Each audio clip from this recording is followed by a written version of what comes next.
তো গাইস, আমি এখন এসে পড়েছি আমাদের যে গ্রাম আছে, গ্রামের ক্ষেতের মাঝখানে। আর কি জন্য এসেছি, কেন এসেছি, এটাও আপনাদেরকে বলবো ইনশাল্লাহ। সামনে এগিয়ে যাই। মূলত কি কারণে এই জায়গায় এসেছি এটাই আপনাদেরকে দেখাবো।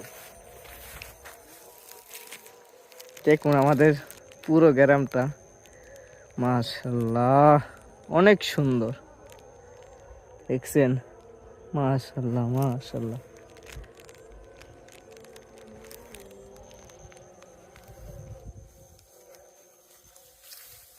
এসব জায়গাতে আসলে আল্লাহ বলে শহরের মানুষ অনেকেরই ভালো লাগবে, কারণ শহরে বিল্ডিং আসলে ঘোরার মধ্যে তো মানে সুন্দর প্রকৃতি নাই, কিন্তু পার্ক আছে, চিড়িয়াখানা আছে, অনেক কিছু আছে, কিন্তু এরকম সুন্দর সবুজ প্রকৃতি নেই।